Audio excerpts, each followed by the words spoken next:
Bowen. Good afternoon, ladies and gentlemen. Welcome to another edition of United Shades of Gray, Conversations of Race in America. I am in the studio and I am excited.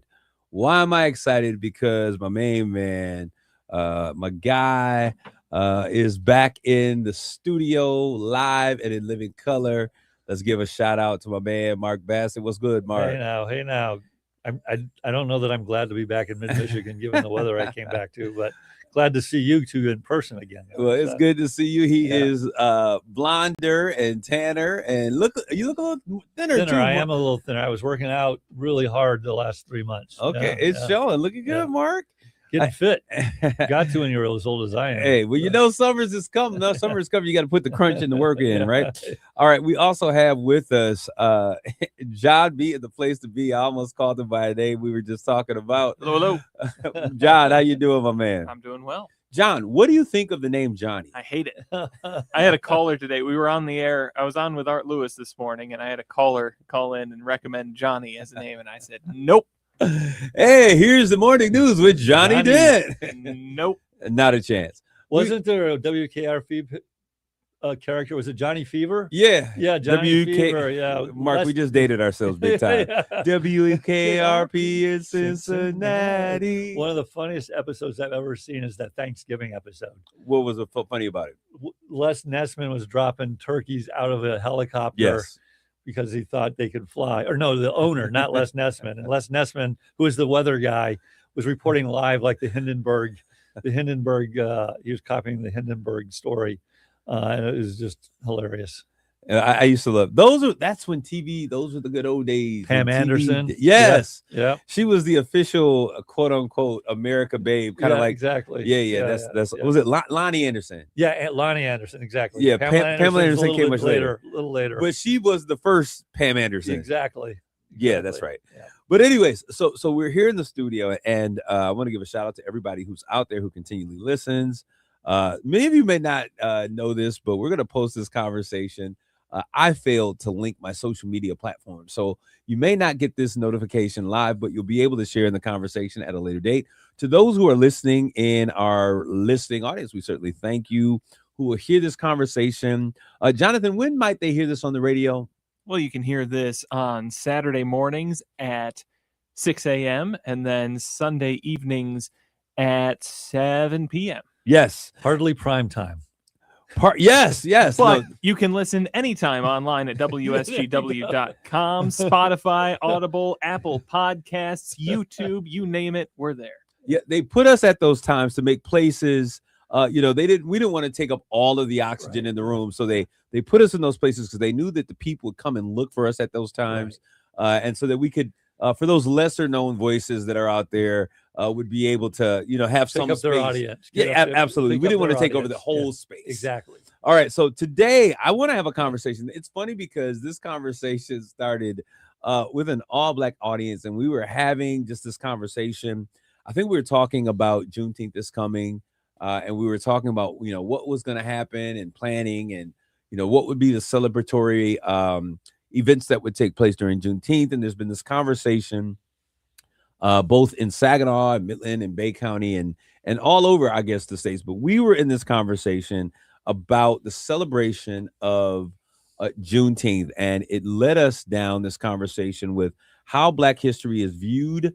And when we talk about being viewed, we're talking about those who are outside of the Black community and celebrated by those communities outside the Black community. So I'm really interested in this conversation and sharing this conversation. I kind of know how my studio audience, not my studio folks, my brothers that are in the room, some of kind of where they're going to be. I think that I have a perspective. You can never know for sure. But I'm interested in having this conversation. So those of you who will hear this or see this in a social media broadcast will be able to kind of think about these questions and thoughts and maybe share your opinion. So if you see this, I want you to like, tag, and share this conversation, make a response. I'm interested. What I also found out this weekend, Jonathan, is so funny. I was in the ER taking someone to the emergency room, and I was walking out, and I got stopped by somebody who heard one of the conversations. Now, what's interesting is they must have went and saw images because they heard it on the radio, and they came and they were like, I was like, hey, they looked at me kind of interesting, and I just say, hey, how you doing? I'm just being myself, and they were like, are you Kareem Bowen? And I was like, yes, I am. Do I know you? What's going on? No, I don't, but I heard your conversations on the radio. And they began to give me some correction. I don't like, and I was like, they were like, well, I don't think I have a bone to pick with you. I said, you know what? I got time today. Let's have that conversation. I want you to get free from whatever's binding you on today.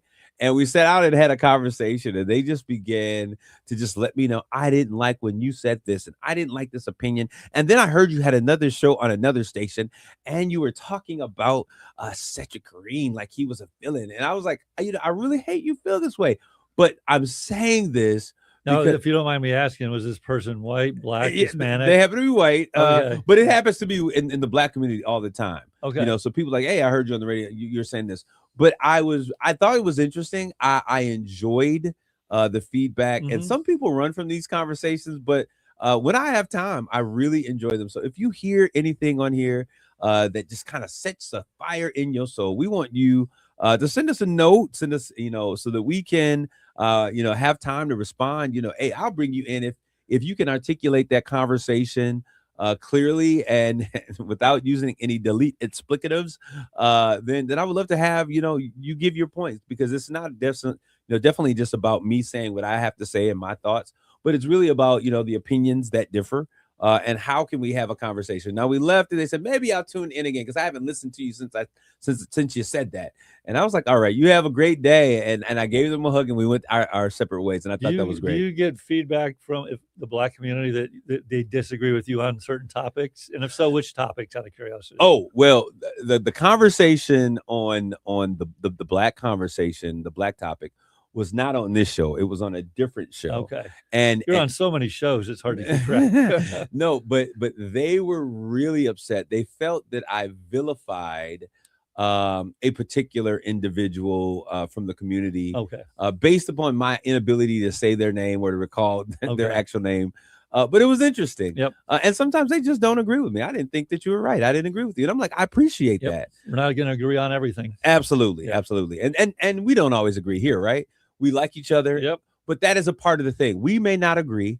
We may have very differing opinions and be passionate about those things. So you may hear a heated conversation here, but we go back, we correct, and we, just kind of talk about it and we move forward. That's why I wanted to do the show. I wanted to try to set an example of like how you can disagree and still get along and try to do positive things, which is atypical, I think, anymore of kind of TV or radio, frankly. No, I think you're absolutely correct. And Mark, one of the things I think that's interesting, like with you being here, like on paper, like we are so far apart from, in terms of what you would think. But when we have conversations, I tend to think what's interesting is that we are a lot more alike than we would have ever given credence to, just kind of like looking at it at the surface. And I think that most of our listeners, if you're out there, most of you would probably be very similar. You probably have more in common with people that you think that you would be very different from than you would initially imagine. I think most people are very similar. They have similar desires, wants, and when it's all said and done, that's very common in that sense. How do they do that can be different, but what they're trying to achieve is very similar, frankly. So if that's true, Jonathan, and people are generally alike, what are the things that why do we get so in a bind about stuff? What are the things that separate us? Well, it's what Mark said, the how do we go about solving it? Whose job is it to solve my problems? Right. That's where we really get bound up, because is it your job to solve my problems, or is it my job to solve my problems? That's the core of so many disagreements, especially politically nowadays. I think politics, absolutely so. And so I think that today's conversation, because I want to talk about how Black history is viewed and celebrated in America. And maybe it's just, hey, I never thought about it that way. Or maybe it's like, no, I don't do it because of this. But I think that it's very interesting. So we want you all to let us know what's going on. And so as we jump into this conversation, because this time will be over before we get there, when we look at this and we look at how Black history is treated in America, I think in many places it's seen as being essential to the fabric of our nation. And then other places it feels, and I use that word feeling because it's my personal feeling, that it feels optional, like it is something that you can do or not do. But I want to just make sure that we have this conversation because I think that when we look at history, I am a lover of history. I am continually, I will go down a rabbit hole when I hear about something new in history and read about it and study about it. And when I look at the things that I've discovered in my own personal time, the legacies, when I look at the history and the travelers to this new world, the Americas, and who came here and when they came here. When I think about the dynasties and the things that existed, when I look at what's happening in the continent, let me make sure I get that correct, of Africa right now, what's happening in leadership, what's happening with people that are going there for vacations and things of that nature, it breeds and leads to a different understanding of what Africa is and what it looks like that is very different than we've ever been taught in history. So Mark, when we talk about and this is kind of looking at a lens through a lens today, when we talk about what's happening in America, what are the things that we're hearing in the news? Because I know you're not a big news person, Right. but we're talking about the natural resources, Well, yeah. the minerals. Oil, typically. I mean, that's ultimately, I think, what Venezuela is about. Yeah. Obviously, when you start having issues in the Middle East, whether that's the reason you're having them or not, there's an implication on oil, fairly significant implication on oil. Yeah, a lot of what goes on in Africa is about natural resources, frankly, as well. But that is not the conversation. Like when I was a kid, those were not the conversations that we heard about Africa. They weren't the depictions of Africa that I heard about as even I would say even as a young man, even in college. Right. It weren't the images that were seen, and certainly a continent of countries that were trying to be progressive, Mhm. that were Trying building to liberate themselves out of being their colonies of Yeah. Western countries for the most part, or a lot of them, and the and fact trying to stand themselves as an independent countries. those weren't the conversations, Right. and certainly the images that I've been blessed to be able to see with the civilizations that exist in Africa, the vacation spots Mhm. that exist in Africa that very wealthy people enjoy going to, were not the conversations of what I saw in Africa. When I thought about Africa as a kid, was it Sally Struthers who used to have the Yeah, the feed a starving. hungry Yeah, child? we are the world. Yeah. Famine, So that was my image of civil Africa. war, Rwanda, Sudan. Yeah, Exactly. yeah. So, Mark, so when we talk about history and we talk about things that are pertinent to the Black experience in this country, why are those things, those kinds of stories, not shared? Because it's interesting that I, as a young African American male who finds his history lineage to the continent of Africa, until I am a full grown mature adult, this is after Right. college, never saw those images Oh, you're talking about of Africa, of Africa. and you didn't see him as a citizen of the United States. Well, no. I'm not. Well, I mean, I'm basically being facetious in that. That's why you didn't see him. I Yeah. mean, U.S. History being taught in the U.S. Yes. The discussion in the U.S. is predominantly going to be about what is going on in the U.S. Yeah. I mean, there's a bunch of people whose heritage comes from Germany, Italy, Ireland, Asia. You don't see images frequently of those kind of things in U.S. history as well. I'll World say, history, you might. yeah. I mean, I'll say different. Yep. Even in U.S. history or Mhm. or world history. Yeah. When I talk history, I'm talking history in general Yep. because we had both U.S. and world history. Yep. But when I look at those things, like when I hear about Spain, we hear about Bonaparte and the Eiffel Tower and like all of these things. Right. When we talk about Germany, of course, the war, World War II, World War it I. was a key piece of this. Yep. And their contribution to this idea of what the world should look like. But whenever I hear about Africa, I always had images, and seems like there were all depictions of people running around with loincloths, almost like Tarzan-esque, Right. and hungry kids with big bellies. Never the fact that there is such wealth there, that people, wealthy people actually vacation in Africa. Never saw those stories. And as an adult, as I get older, and I'm being more educated and seeing different perspectives and talking with people who are from countries in Africa, have I ever been so intrigued with how great this nation is? When I look at folks and what they're doing, their standoff or their decolonization Mhm. of Africa, it is very interesting to me that nations don't want to leave a country that we often purport as a third world poor nation. Does that make sense to you? Well, yeah. I mean, and they still could be a third world country. Absolutely. Most of them are, by the definition of what a third world country is. You don't want to leave because there is a ton of potential, untapped potential in that country.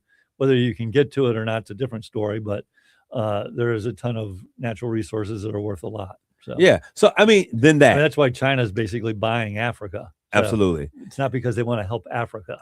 I mean, but I think that that's the thing is China's buying Africa, Russia is buying Africa, Right. But the idea of buying it in a way that it has some mutual benefit, I think, becomes the thing for any nation, and even with the United States. I think that if we are dealing with a nation, of course, we're going to be, I don't want to say nation centric, but you understand. Yeah, so we want our nation to be great. We want to get something out of it. Absolutely, Right. absolutely. So, are Black Americans, and this is it bad for Black Americans who find a connection, a long lost and heartfelt desire to be connected to a motherland?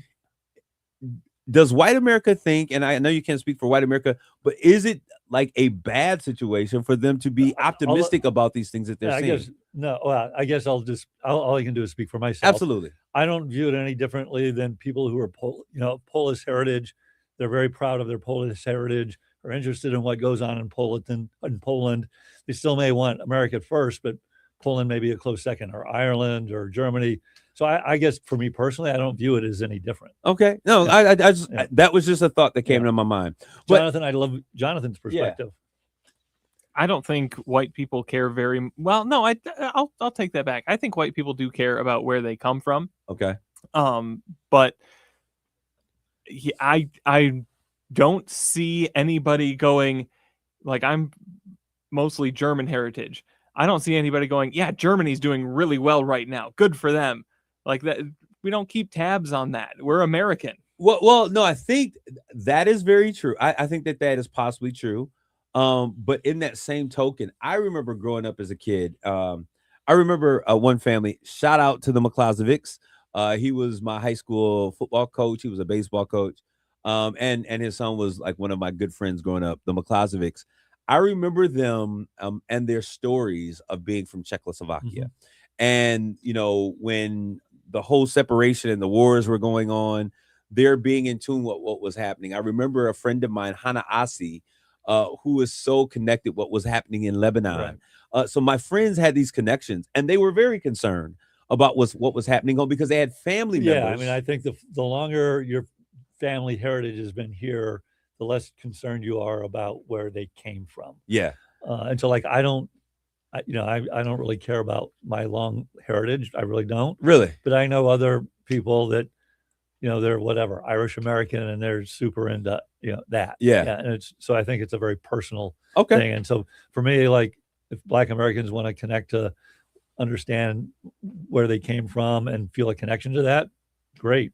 For me, it was very transformative to have to find, because I think it's weird to be able to say, and I think I kind of shared this before I understood which country on that continent my family derived from. It was really kind of weird being a part of a nation. I'm American, I get that, but not having a connection or a beginning source from whence you came. It was always kind of like being a stranger at home, if that makes sense. For me, it's interesting because, like, for me, I don't care. Okay. Mary, my wife, is just super into all the DNA, and she wants to go back eons and find out exactly where she came from, what her heritage is. And so I think it becomes a very personal thing. Okay. Well, I can understand, because there's other pieces of who you are that yet remain. Yeah. And so to lose a language, an identity, and all of those other things, I think it may be a little different. So I think when you're trying to reestablish and reaffirm who you are and really get a real sense of where you came from, I think for African-American descendants of slaves, it may be a little bit different. But I want to get to this because the conversation took us to this.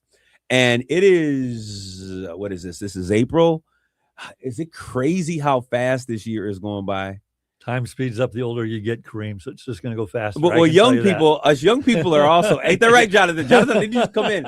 Is Did it you going just say fast? us young people? Us young folk. Oh, Jonathan, is time going by fast for you as well? yeah. He's speaking on behalf of us young folks. I Mark. remember when I was a kid in grade school, and like the summer seemed to last forever. Now It did. Summer is now over in a snap of a finger. It basically. seemed like it was forever. Yeah. Like like getting to the 4th of July would seem like it was like, man, June, July. Yeah.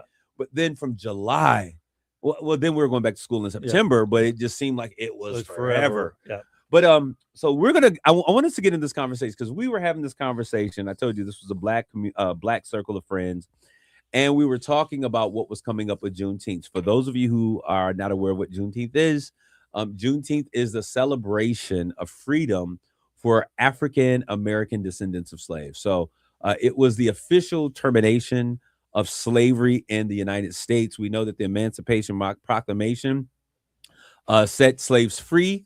But there were many places in the South, really in the South, that were holding on, that were fighting to keep slavery because there was such an enriched profit that they were having. How do we keep those crops going, those tobacco crops, that cotton field? And so many of them did not realize that they were free, and their slave owners didn't tell them until General Gordon Granger comes in town on horseback, decreeing that these slaves are free. And so I want to talk about how is that celebrated, since we're coming up upon that, and why doesn't all of America celebrate those key moments in Black history the way that we celebrate other history points in America? We'll be right back with more United Shades of Gray.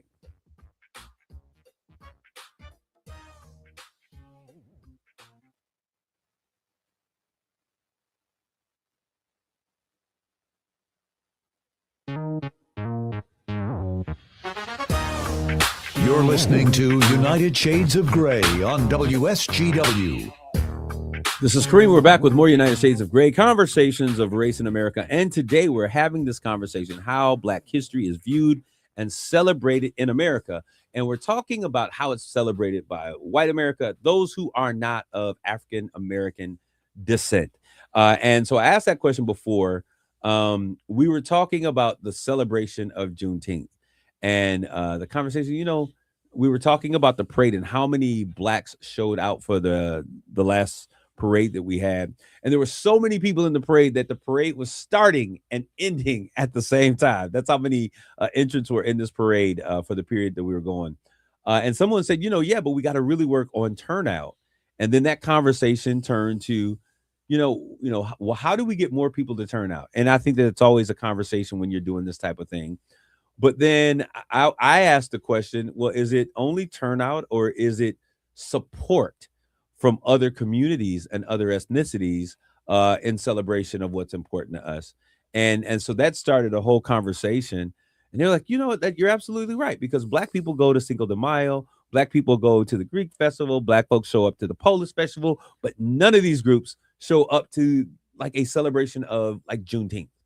And so we were just curious, and it led to an interesting conversation. And so I wanted to bring that same question and conversation to our audience. Why is it that you don't think, why do you think that other folks don't get into that type of a celebration? Well, I'll start with number one. I don't go to any of those, but I mean, I think let's specifically to Juneteenth, and I think you're asking like, well, why doesn't the white community show up to the Juneteenth celebration? Yeah. And I guess from my perspective, it's because it doesn't have any personal connection. Yes, it is a part of American history. Yes, it's an important date. I understand perfectly why the Black community celebrates it, and it's important to them. But to me, as a white person, it doesn't speak to me. To me, it's kind of like, as a Jewish person, they don't celebrate Christmas. And as a Christian, I don't celebrate Hanukkah. Okay.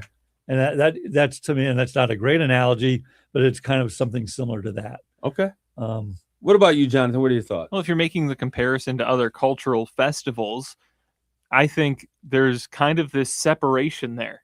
Okay. The Polish festival, we're not in Poland, so it's fun to bring Poland here for a day. Cinco de Mayo, we're not in Mexico. It's fun to celebrate Mexican culture for a day. I think there's two things kind of wrapped up in one, where it's a little too close to home. It's a little too it's celebrating an event, but it's also celebrating an event which a lot of white people at least perceive that they've been told you should feel bad about this. So why would we go and celebrate that? And Jonathan, I appreciate that thought, because that was exactly what I was thinking. Like, right, but the struggle that I had was, why does it have to be a negative? Why is it in the context of having conversations about history, and in particular Black history, does it have to be a feeling of, we can't talk about this, or this conversation is really about you being the evil one, instead of it being us having a real dynamic conversation about all of history? I don't know if it's you're the bad guy kind of thing. But there is kind of that perception that that's the messaging generally when slavery is I think talked it's a about. natural kind of feeling. So, like, I'll give an example. I was in Berlin. Uncomfortable. Yeah, I was in Berlin for a postdoc, Berlin, Germany, and I was reading The Rise and Fall of the Third Reich in my lab, and that did not go well. And the reaction from the Germans was like, "Hey, why are you reading that here? We're not like that." And to me, it's just a natural human reaction. And does it make sense?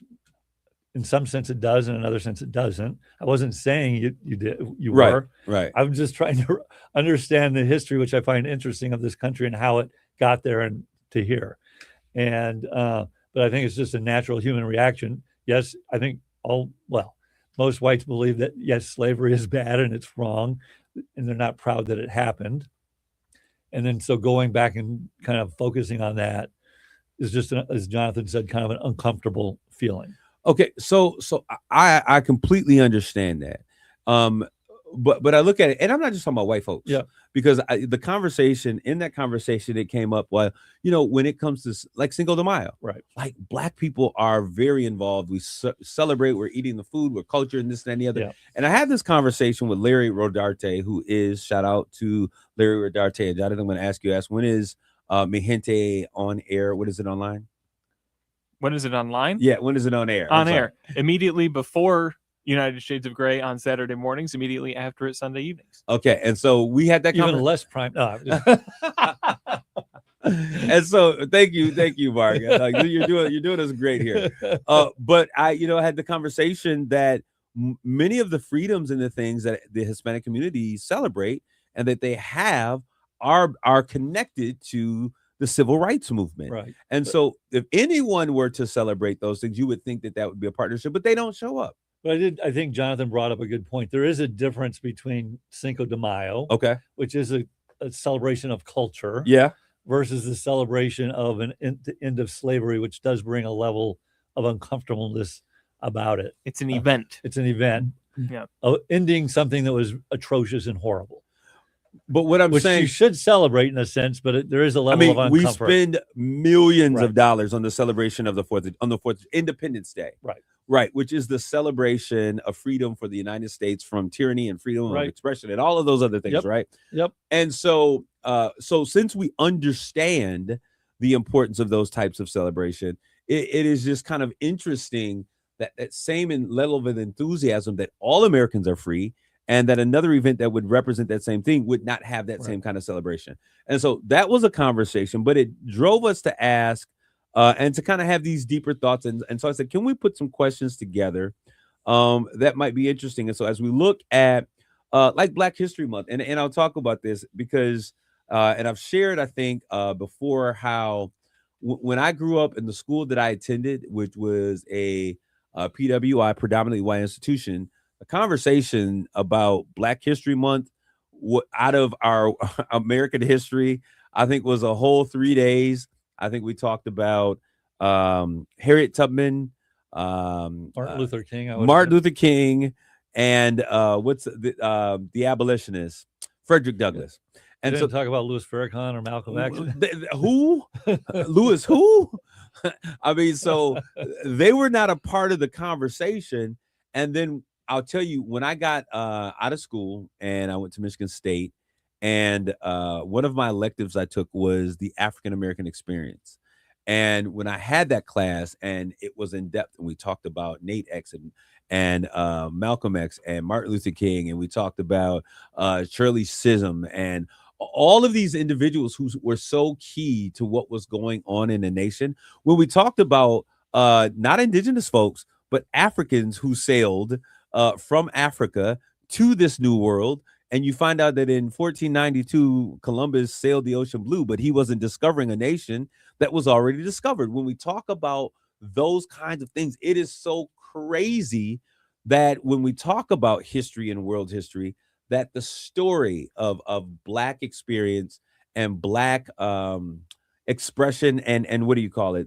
What their contribution is often neglected or not included. And so my conversation is, if we're going to have history be taught, and there's been a real conversation about what should be taught and what is good. And to Jonathan's point, we don't want to talk about slavery in Florida because it makes our people feel like they're bad.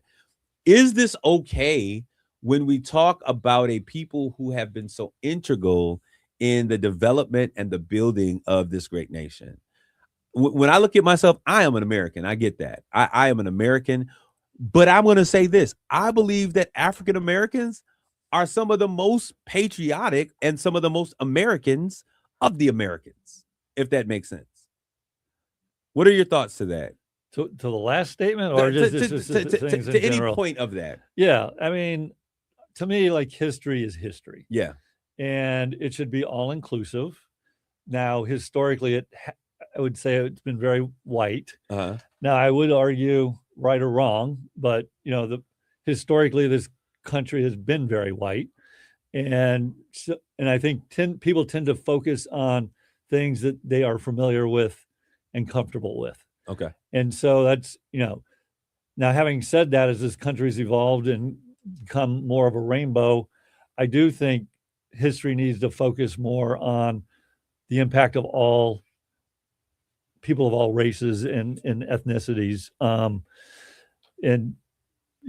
I understand where we were and how we got there. But I do think it needs to evolve and be more inclusive than what it is today. All right. Jonathan, you over there got your, I'm thinking. I'm still thinking about it. You got that thinking, I'm thinking thought on your face. It would help if we got to run a show a little earlier so we could put some more deep thought into it. I want it to be an honest conversation about where you actually are, not some, thought out plan on how I'm going to respond. I think that's key. Don't look at me. I'm still thinking. You're the host. You guys cannot see Jonathan in the studio, but he's got giving the us this Thinkerman pose. Like in Rodin. Is it Rodin who sculpted that? Yes.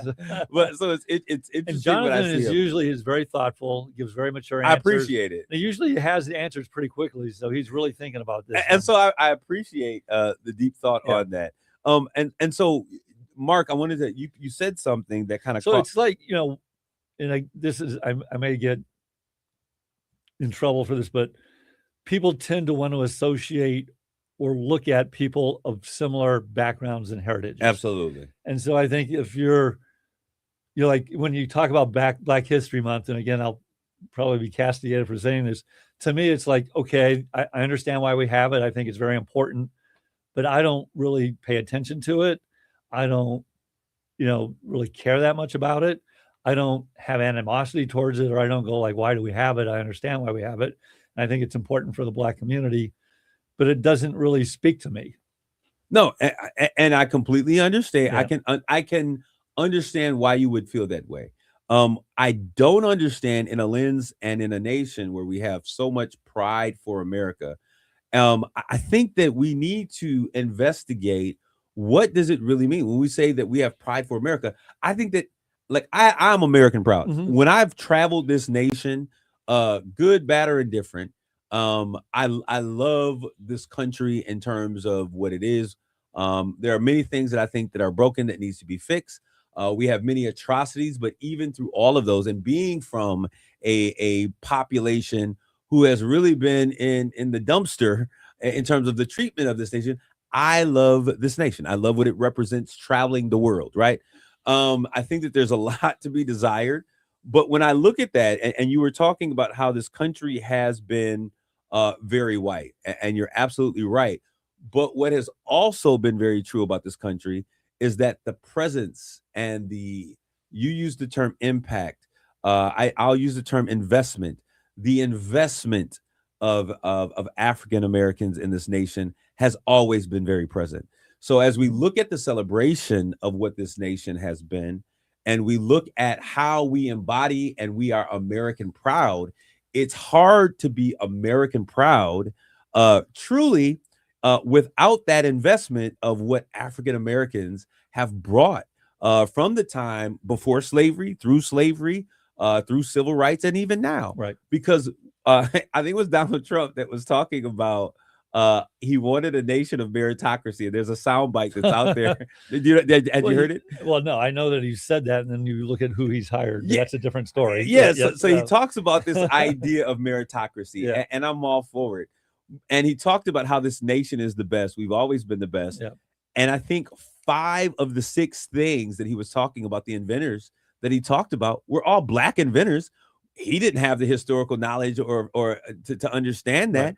But so when we say that this nation has been historically, it has pretty much been very white, absolutely. But the progress that this nation has had, even in its very whiteness, has been very drenched and intertwined with the legacy and the very Blackness of the contributions of those same individuals who have been, I think, overlooked in many parts of history. I don't disagree. And so when I look at a celebration of pride, and I say this because I would like, this is an invitation to everyone who's out there, that Juneteenth is a celebration. It is an American celebration. It is, and I look at it in this way. It is a coming to and a reckoning of a nation to realize that we are not truly free until all of us are free. And that the American dream is one that all people are truly created equal. And so as we talk about moving into this place and the celebration of both Cinco de Mayo coming up in May, just around the corner, Right. and Juneteenth that takes place on June 19th, Juneteenth, it's kind of merged together, that will take place. There are celebrations. Come out. It is both cultural, but it is also historical, and it is very American. So celebrating Juneteenth is an American celebration when we as a people, collectively, even though everyone didn't agree, but as a nation, we decided that we no longer wanted to be associated with America's first crime, but we wanted to turn the chapter and make it a celebration about all of us having a shot at the American dream. And I think that's where I'm having kind of trouble verbalizing things because how old are you, Kareem? I'm in my Okay. Yeah. I'm 52. You explained your experience going through the education system and how you were taught history. Yeah. I had a very different experience. The teaching of slavery, of the civil rights movement, and all of that was very in-depth and comprehensive when I was going through school. We got a lot of information on it. Okay. And kind of the awareness about a lot of those things has really come to the fore as I've grown into adulthood. Mm-hmm. So it's a different perspective on the race conversation entirely. As for the celebration and why people aren't coming out to celebrate, on the one hand, I kind of agree that Juneteenth is closer to the 4th of July than it is Cinco de Mayo. Yeah. For what it represents and the historical significance of it, I think I'd rather celebrate Juneteenth than Cinco de Mayo. Well, I don't think it has to be either or. No. Yeah. I'm saying where are my priorities terms of the significance of it to me being an American. Yeah. But Americans are also extremely shallow. That's part of our culture, and Cinco de Mayo has tacos. Like you are not owed other people's celebration. That's something that people come to enjoy the experience itself, and then they learn the significance of it. Oh, and go ahead. No, I was ultimately. I don't think people aren't necessarily coming because it is Juneteenth and it's uncomfortable. You know, it's a relatively new celebration. The celebration here in Saginaw is very new. Yeah. It's not established. Marketing could probably be improved. Kareem's doing a great job today marketing it. And it's about what if you want more attendance, how do you get people to attend? What makes people want to attend? And I don't think people aren't coming to Juneteenth because it's Juneteenth. They're not coming because they don't see something they necessarily want to go to. Okay, so I want to correct a couple of things. Okay. First of all, the attendance was amazing last Okay. year All in right. terms of, I'm talking about the parade. Okay. The festival itself, the community came out, the Black community really Okay. stepped out, and that's amazing. But I am talking about an appreciation for all things American. Okay. Jonathan, and I'll give it to your point, because I think the point that you were making is that as we have kind of, from your generation, from my generation to your generation, there has been a more inclusive approach to what is shared in American history textbooks. Okay. Yeah. And so I'll beg to differ, because there's kids that are younger than yours, and I've grabbed some of their textbooks and what they were talking about, both in 8th, 9th, 10th, 11th, and 12th grade, which many schools don't even use textbooks anymore. That the conversations of what was the contribution or the impact of the Black experience in history books has not changed a lot. The players are pretty much the same. And it comes to a question of who are the individuals that are included in that story of American history, because oftentimes what we find are those people who were would be considered passive African American loyalists, or individuals that were lobbying for freedom. So we would see the Martin Luther Kings of the world more so than we would see the Nate Turners, Louis Farrakhan's of the world. And so when we talk about history has to also be inclusive of all of those stories, because they are all very important. Now, we have a desire right now by an entire administration to remove a lot of what we say. You're now saying that is being included. Now we're looking at a retroactive response. Go ahead. That's the case for anything in history, though. What do you mean? It's not based on race. It's based on the amount of material that needs to be covered and the amount of depth that you want to go into in that material. You could teach an entire semester's class on Black history. Absolutely. But when you're teaching high schoolers U.S. history, you've got a lot to cover. And we're just getting Winston Churchill and FDR in World War II. We're not getting all of the stories deeper and learning more about the contributing factors of things. But this is what I'm saying. In that history that you're telling, when we talk about all of these pieces of American history, Black people were present from before the foundation of this nation. As a matter of fact, I would say that they created the foundation of this nation. When we talk about Washington, D.C., when you go, what you can't disagree with are the facts. And the facts are that slave owners were paid restitution when slavery was abolished. What you cannot argue with is the fact that even in D.C., those buildings that existed, all of those monuments, many of those were built by slaves. And so when I talk about that, and I'm all about what you're saying, that there's only so much we can include, but in that inclusion, Blacks were present every step of the way from the foundation of this nation. So it's not like slavery is our only contribution to this nation, but we were a part of every facet of the creation, the development, and the greatness of, when we talk about making America great again, we were a part of the process every step of the way, oftentimes not being celebrated for the contribution that existed, and often maligned in terms of how history is viewed in this place. But my contribution, or my thought today, is as we look at these different celebrations, let's remember that this is all a part of what it means to truly be American. I want to thank you guys for tuning in today. This is our time for United Shades of Gray, Conversations of Race in America. Grace and peace.